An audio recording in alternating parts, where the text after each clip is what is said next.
And what we want to do from a conceptual idea was make the best use of that beautiful resource of the, with the ocean and the beach front. What was there before, I wish I had a picture to show you, they had some 1950s era little cottages, one level cottages, just with a slab, very small bathrooms, and they were getting sort of, their usefulness was sort of eroding.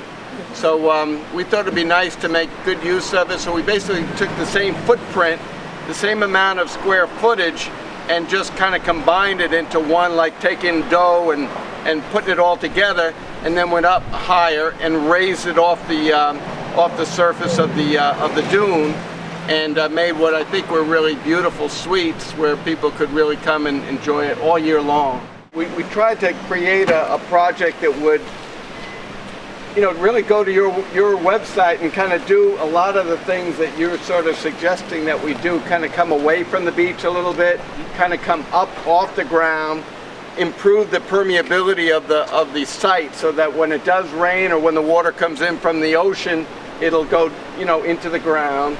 We kept all the runoff on the building, so nothing drains off of the building. We even put passive solar on the top. This is just so you know, this is a frontal dune. I don't know if you're familiar with the dune systems. You got a frontal dune and you got a back dune. This building is, if I remember, it's all on what was a frontal dune. So by being in a frontal dune, you have to elevate them up on piers so that you get storm surges, they can flow underneath the building. When you develop in the sand dunes, you can't increase the building footprint that you have. And we had 3 little buildings, and what we wanted to do was combine the footprints into one building. And the regulations were very difficult to allow us to do that, but we had to go through a process where the state allowed us to combine the footprints into one building. Otherwise it wasn't economical to do, to build a little building on piers. So we went through a long permitting process, but they allowed us to permit this building. We did increase the density here. He still only has 11 units, which is what he had before. And we actually decreased the amount of pavement that was out here. And that whole site was just all asphalt. No dune restoration, no nothing. It's just like what you see around here. So, working with the DEP, we tried to restore some of the dunes. We actually raised the elevation of the dune that's out there. One more for storm surges.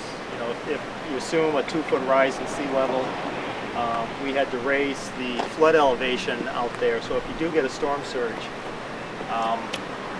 the building's more protected because we raised the dune, I think about 2 feet, the frontal dune. It has much better insulation, and so it makes better use of fuel costs and things like that. So environmentally, that way, I think we realize a certain amount of cost savings and burn less fossil fuels and things like that. So. Previously, from up above, you can see that there were at least 4 paths across the dune to the beach. Right. And now you just have one. Yeah. That was Steve's idea to consolidate and kind of channel the foot traffic just to the one. Yeah, that's a good point. So you get better protection. Right, and allow this dune to kind of restore itself. Case study summary.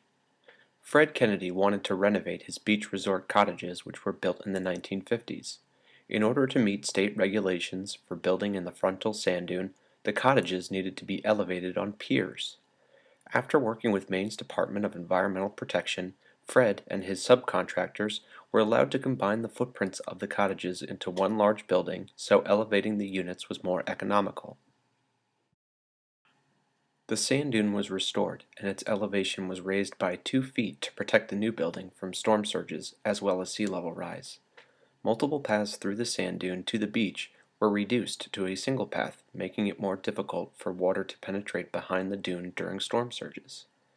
By reducing the impermeable surfaces around the building and improving the building's runoff and drainage, the area is now better protected from stormwater flooding and erosion.